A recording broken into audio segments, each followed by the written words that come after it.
The deck of Outpost Vindicator vibrated with a low, endless hum that seemed to pulse in time with the heartbeat of the war itself. General Arden Voss walked its metal corridors in silence, the sound of his boots cutting through the murmur of machinery and distant voices. The air was dry, tinged with ozone and iron, the scent of a place where weapons were serviced more often than people rested. Every soldier who passed him straightened instinctively, their gazes flicking toward his chest and the gleam of his rank. He acknowledged none of them. Voss was a man of economy, of words, of motion, of sentiment. After 30 years in service, he had learned that empathy was a luxury command could not afford. Beyond the observation windows, the planet below, once called Icaron, glowed like a dying coal. Its surface shimmered with molten scars, remnants of the last orbital strike. The Silith had burned cities into vapor, and humanity had answered with silence and steel. Vindicator now hovered in orbit as both sentinel and tombstone. Voss had come here to inspect readiness reports, but something about the assignment unsettled him.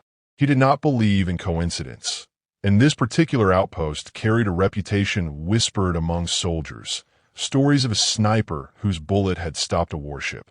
The corridor led him to the armory, where the heart of the rumor supposedly worked. The door slid open to reveal the familiar chaos of maintenance, scattered tools, stripped-down drones, the scent of lubricants and burnt circuits. At the center of it all knelt a woman, her posture precise, movements deliberate. She was younger than he expected, mid-20s perhaps, but there was nothing tentative in her manner. Her hands moved over a disassembled rifle longer than her own arm span, each component laid out with obsessive precision. "Lieutenant Kara Blackhart," Voss said, his voice carrying the weight of command. She looked up immediately and saluted, her eyes sharp and gray like smoke before rain. "Sir." "At ease." He stepped closer, his gaze drawn to the weapon sprawled across the table. "That regulation issue?" "Modified Barrett .50, sir," she said, setting down a coil wrench. "Retrofitted with gravitic dampeners and a custom scope. She's old, but she hits harder than anything they've built since." "She?" he repeated. A flicker of a smile crossed her face. "Every weapon has a temperament. Pretending they don't is how you miss." Voss studied her a moment longer. "I hear you're responsible for a rather impressive claim." Her posture stiffened. "Which claim, sir?" "The 3,000-meter shot." The words hung in the air. Around them, the armory seemed to fall silent, the quiet thick enough to notice. She met his gaze without flinching. "Confirmed and recorded by orbital sensors, sir." He frowned. "That's beyond atmosphere curvature. You expect me to believe you made that shot through turbulence, gravity drag, and crosswind?" "Not expect, sir. Just state." Her tone was measured, neither defensive nor proud. Voss felt irritation flicker beneath his curiosity. It wasn't her confidence that unsettled him. It was the calm certainty behind it. He stepped closer, running a finger along the rifle's polished casing.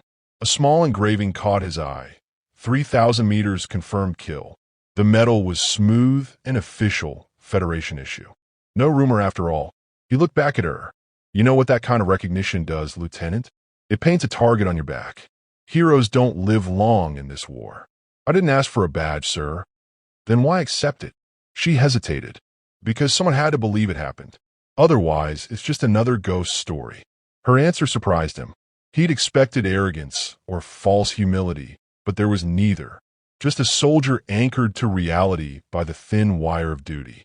"And who was on your spotter team?" he asked. "Sergeant Cale Dre," she said softly. "He didn't make it out of Icaron Ridge." That explained the quiet edge in her tone, the kind that only loss carves. Voss said nothing, but the line of his jaw tightened. He lost too many soldiers to feign sympathy now. Instead, he shifted his focus to the weapon again. "You trust your modifications?" "With my life, sir." "Good," he said, straightening. "Because the Silith fleet's moving again. Command suspects they're testing orbital approaches. I want every marksman ready." Her expression didn't change, but he noticed the faint tightening at the corners of her eyes. "Permission to ask a question, sir?" "Granted." Do you believe they'll come here? Voss regarded the cracked viewports, the faint shimmer of defensive shields around the outpost. The Silith don't retreat forever. They adapt. They'll come back when they've learned how to break us again. Then we'll have to learn faster, she said simply. He almost smiled at that, almost. Instead, he gave a curt nod and turned toward the exit. But something made him stop halfway to the door. Lieutenant, he said without turning. That shot of yours.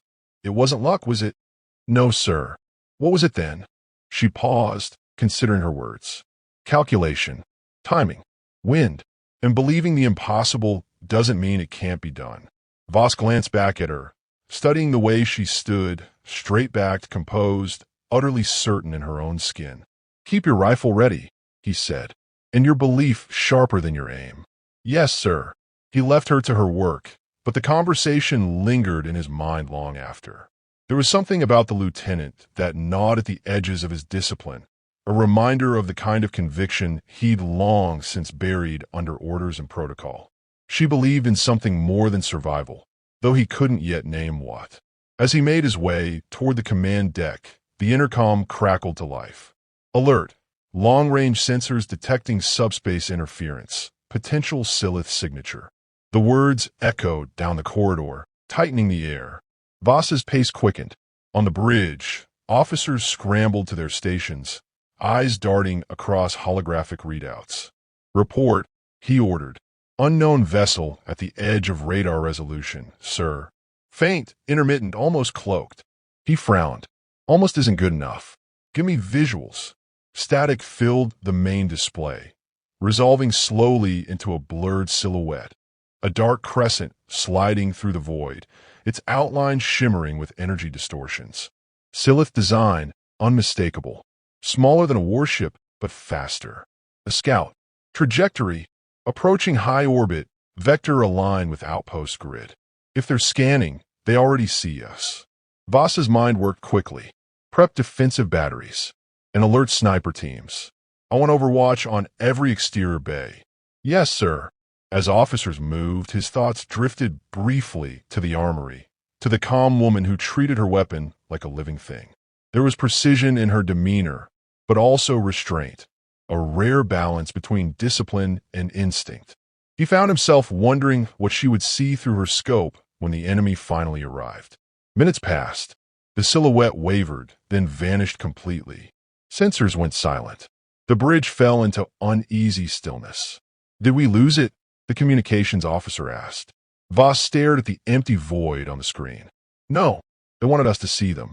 They're testing our reaction. He clasped his hands behind his back. Maintain red alert. Rotate watches. They'll come again. As the crew dispersed, he turned once more to the viewport, watching the fractured horizon of Icaron below. The reflection staring back at him was older than he remembered, lined, weary, but not yet hollow. Somewhere beneath the metal decks and gunfire, a spark of curiosity stirred again, faint but alive. Perhaps it wasn't just another inspection. Perhaps the war wasn't finished teaching him. And somewhere down in the armory, a sniper with storm-gray eyes chambered around and looked toward the stars, waiting for a target only she might see. Lieutenant Kara Blackhart sat cross-legged on the armory floor, surrounded by fragments of circuitry and disassembled optics, her hands steady despite the faint tremor of the ship beneath her. The Barrett lay open again, its mechanical heart exposed to the filtered light of the maintenance lamps. Each component was a conversation she knew by touch, tiny adjustments in tension and resonance that no diagnostic tool could replicate. She had cleaned it 3 times since the inspection, though there was no dirt left to find. Habit was a comfort. Stillness, even more so.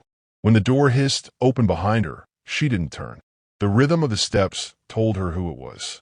General Voss didn't walk so much as measure space with his presence. He stopped a few feet away, silent long enough for the air to thicken between them. You were right, he said finally. The badge is official. I didn't think command would send a general to verify it personally, she replied without looking up. He ignored the remark. I read the report on Icaron Ridge. Telemetry confirms the kill. The Silith commander's armor core matched your slug signature. He paused. 3,000 meters. You're aware that's further than the Federation's predictive software can calculate with accuracy. Yes, sir. So how did you make the shot? She set the rag aside and leaned against the table, eyes tracing the weapon's length. Wind shear at 23 meters per second, atmospheric distortion from the ridge fires, rotation drift from the planet's axial tilt. I calculated manually. Voss folded his arms. You expect me to believe you computed planetary rotation in the middle of a firefight. I didn't compute it, sir. I felt it. That silenced him. There was no arrogance in her voice, only precision. The same tone one might use to describe gravity or rain. The targeting AI was fried, she continued. Communications were jammed. We had 40 seconds before the Silith opened their orbital strike channel. My spotter was calibrating the optics manually when the ridge collapsed under bombardment. After that, it was just me, the rifle, and the coordinates. Voss studied her, uncertain whether to admire or distrust her detachment. Your spotter. What was his name? She hesitated. Sergeant Kaldross. He waited for elaboration, but she offered none. The silence stretched until the faint hum of the ventilation filled it. He was killed, Voss asked quietly. She nodded. Hit by shrapnel right after I fired. Didn't even get to see if it landed. Her hands tightened around the edge of the table, knuckles widening. The calm mask slipped for an instant, and grief flickered through the space between her words like static. She didn't hide it well, and she didn't try to. Command tells the story differently, Voss said. They say your shot saved an entire battalion. It did, she admitted, but it didn't save Kale. The badge doesn't mention that part. The general exhaled, slow and deliberate. He could feel the heat of her guilt even across the distance. It wasn't the kind that festered. It was the kind that carved purpose. Every soldier he had ever respected carried it in some form. He stepped closer, lowering his voice. Why are you still here, Lieutenant?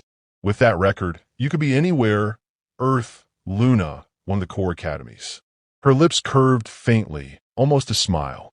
You can't teach instinct, sir. And command doesn't trust what it can't quantify. Out here, they'll only be useful.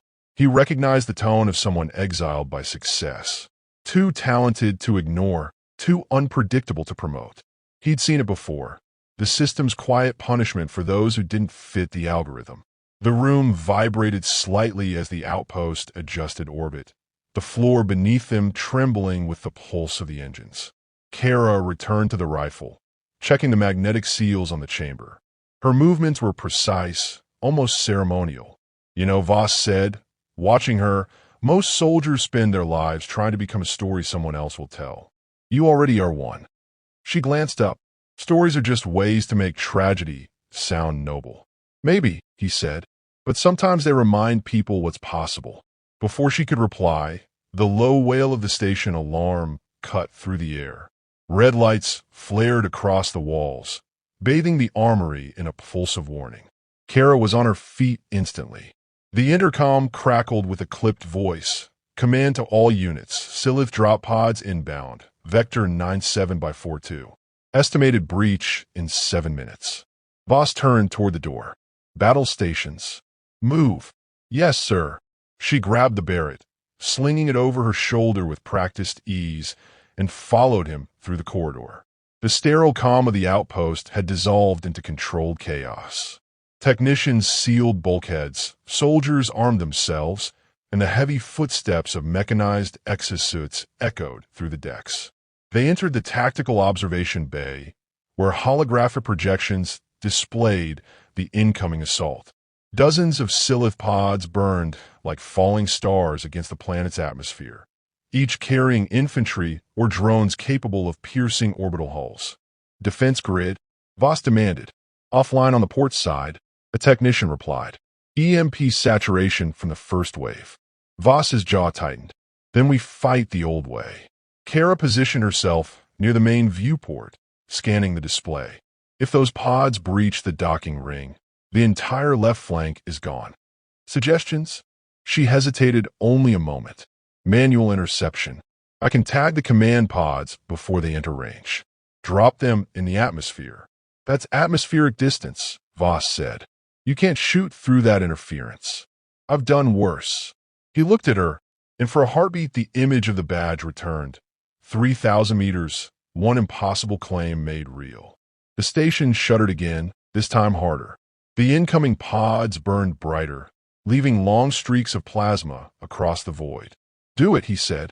She nodded once and moved toward the viewport's reinforcement rail, unfolding the bipod of her rifle. The glass was polarized, thick enough to stop shrapnel, but clear enough to see the silent storm of war outside. She lay prone, adjusting her scope, aligning the crosshair with the faintest glimmer of falling metal. Around her, crew members scrambled to reinforce the hull, voices clipped with urgency. Voss stood behind her, watching the calculated economy of her movements. There was no hesitation, no visible fear. Only the stillness of someone who had long ago made peace with the sound of their own heartbeat before shot. "Wind vectors are unstable," she murmured, half to herself. "Orbital drag, compensating, plasma bloom at 10 degrees. Voss couldn't see what she saw through the scope, but he heard the steady cadence of her breathing. It was the same rhythm he'd noticed in the armory, the pulse of calm that separated a soldier from a killer. The barrel hummed as the gravitic stabilizers charged. The hum deepened into a vibration that filled the deck like distant thunder. Then she fired. The recoil jolted through the plating, echoing down the corridor. A single slug vanished into the dark, followed by a faint flare as one of the descending pods disintegrated mid-fall.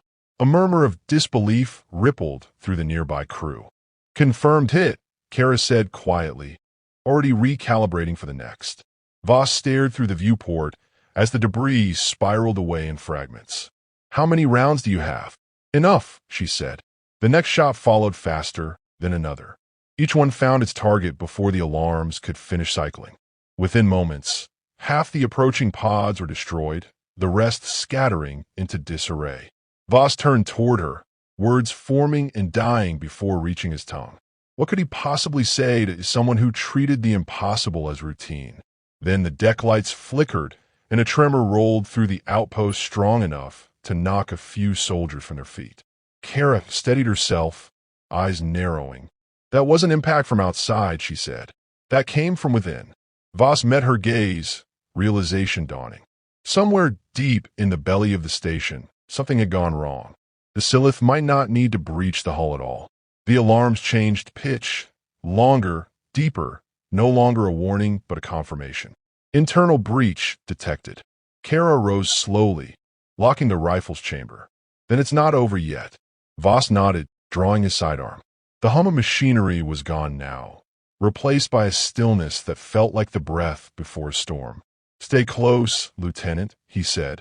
She gave a thin, steady smile. "Always, sir." And as they moved toward the trembling corridor, smoke beginning to seep from the lower decks, both knew that whatever had come through the hull would test more than marksmanship.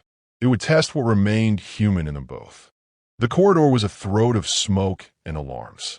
General Voss led the way, his pistol drawn, while Kara followed close behind, the weight of the Barrett pressing against her back like an anchor. Emergency strobes pulsed through the haze, slicing the darkness into fragments of color and motion. Somewhere below them, metal groaned, a sound like the ship itself crying out. The Silith had breached, though no one yet knew how deep or how many.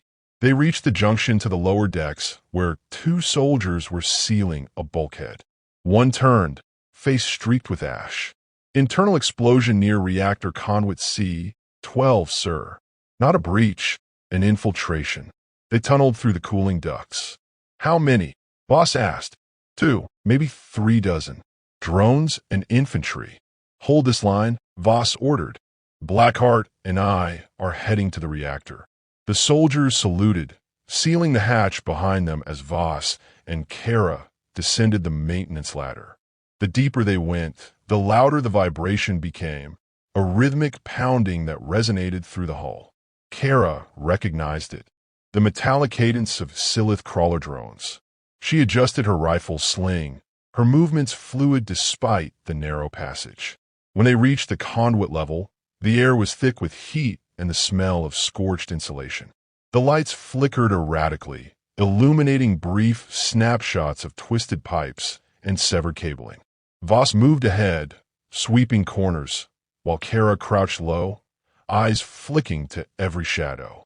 The first drone appeared at the far end of the hall, spindly, insectal, its body a lattice of armor and bioluminescent veins.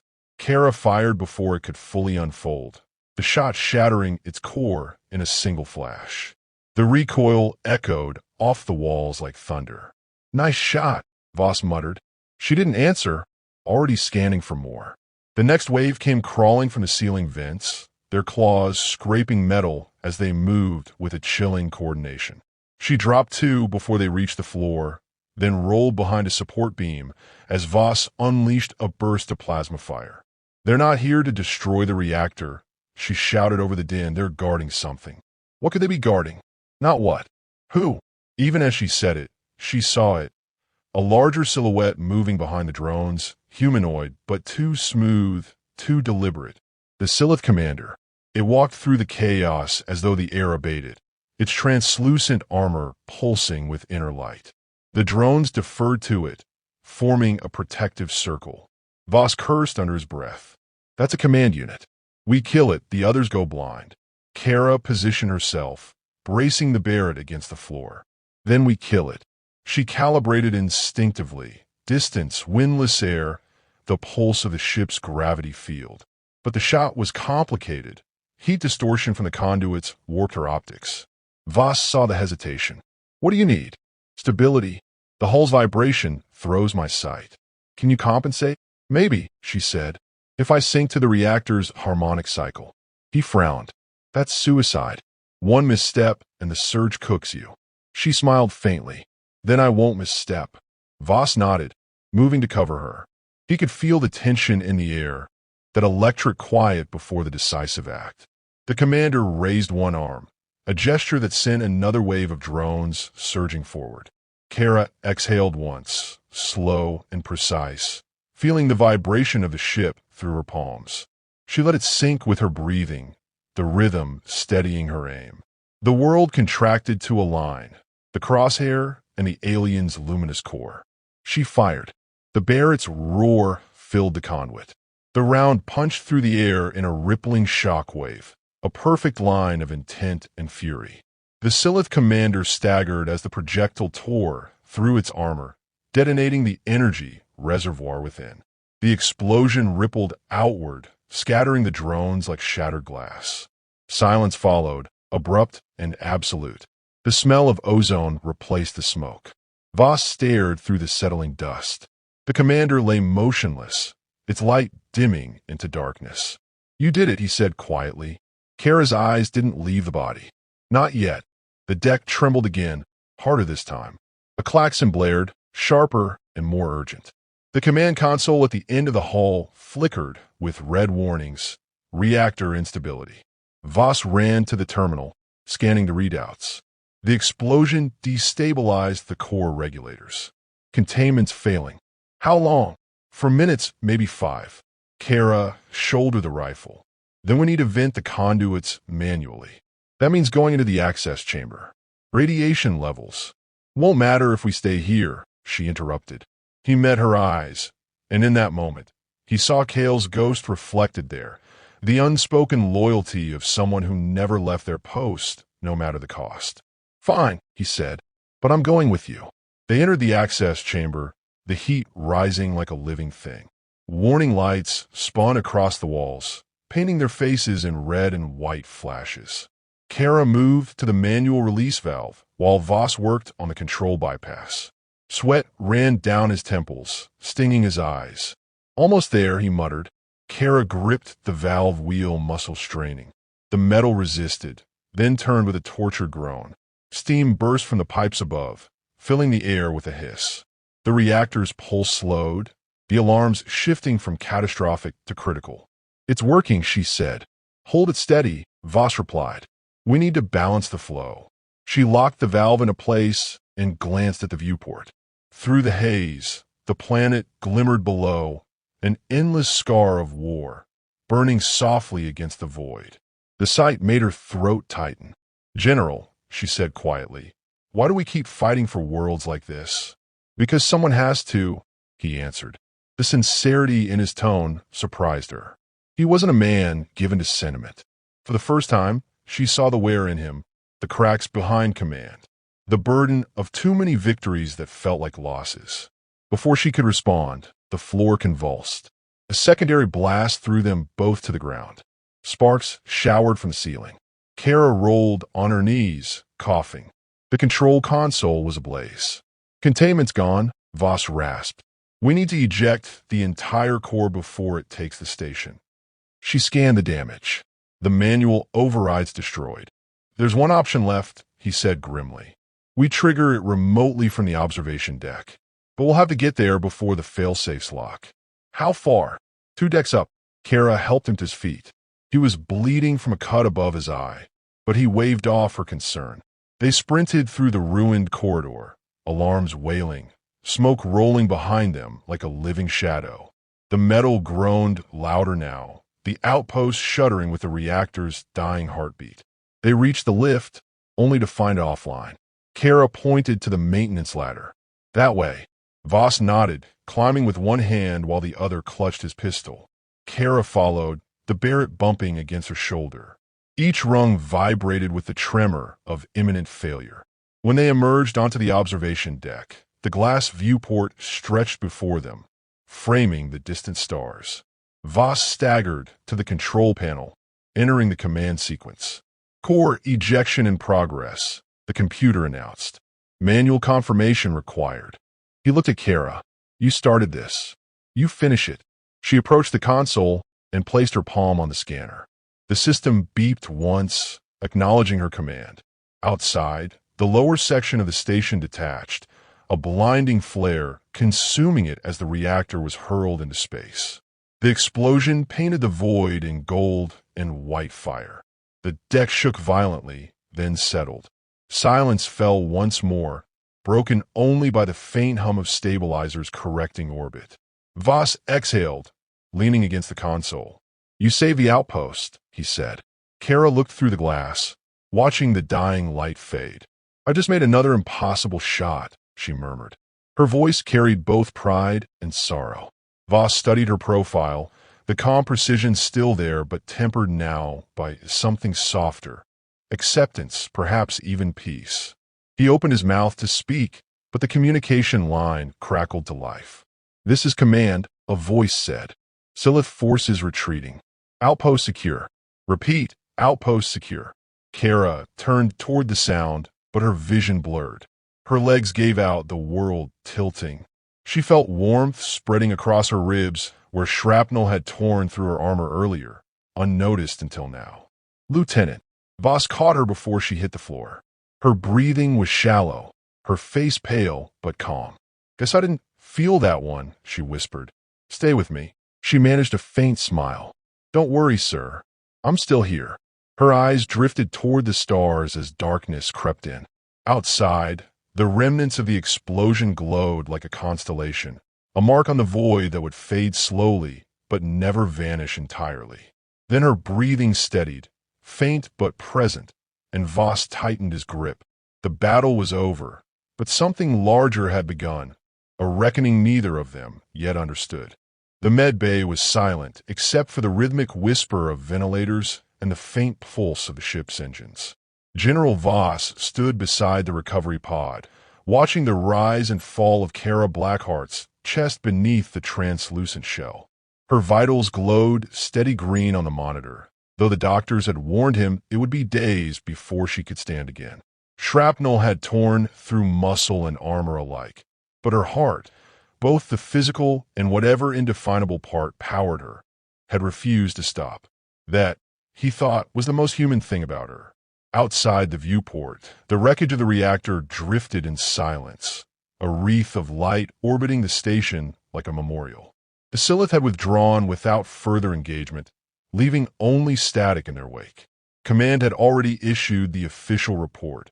Outpost Vindicator secured through decisive leadership and exceptional precision fire from Lieutenant Kara Blackhart.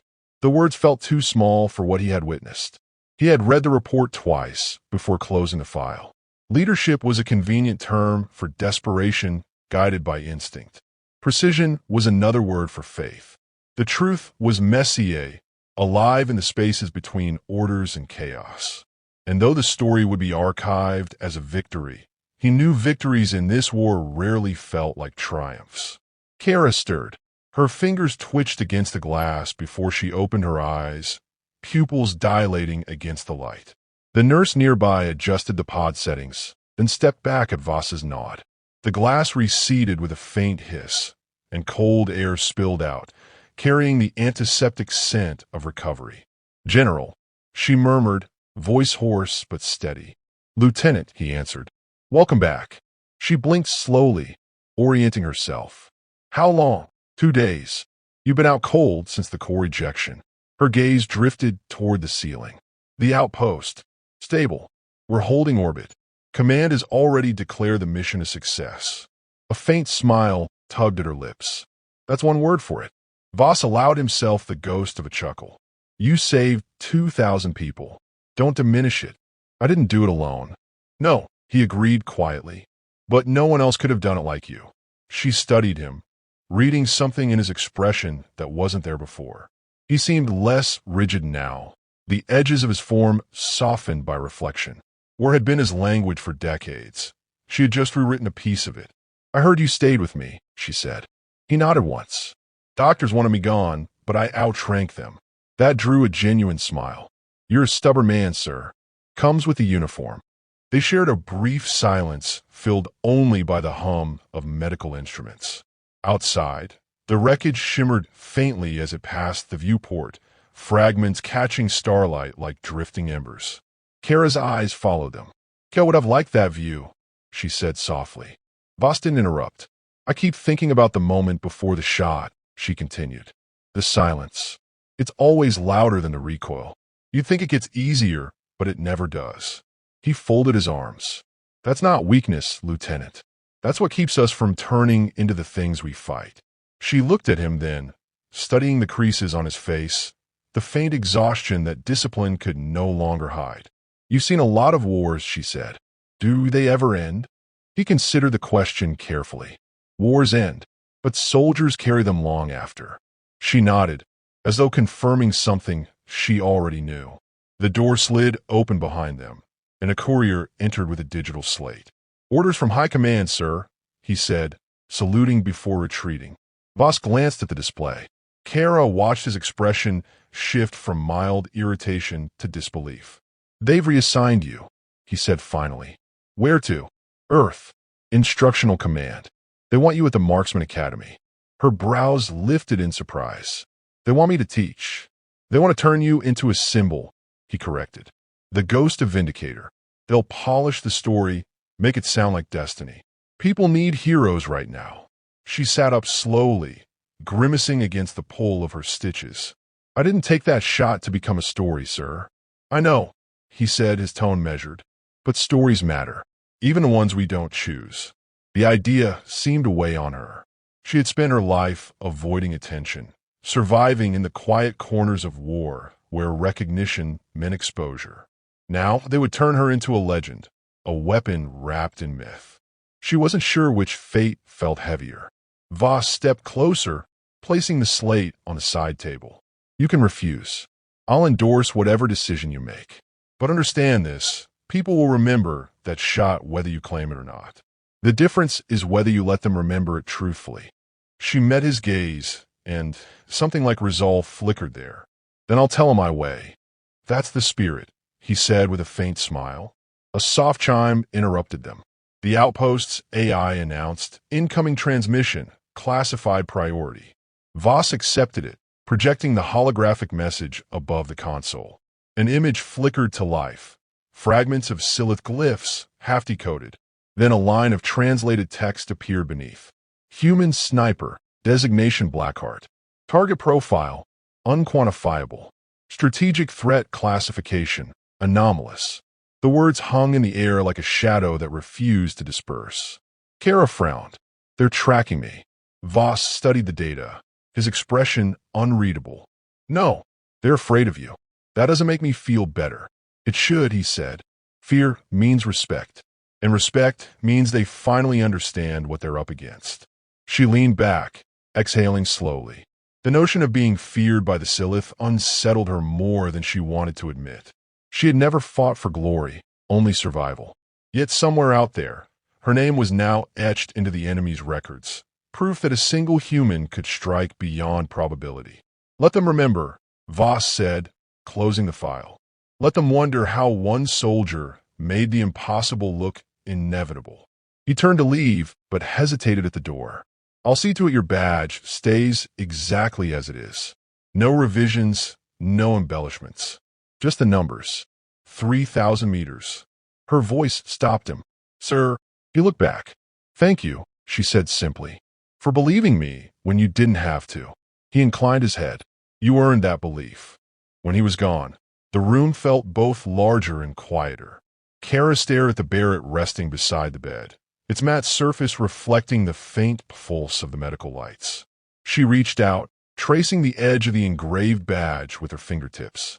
It was cold, solid, real, the only piece of her story she could hold. Beyond the viewport, the planet turned beneath them, scarred but still turning.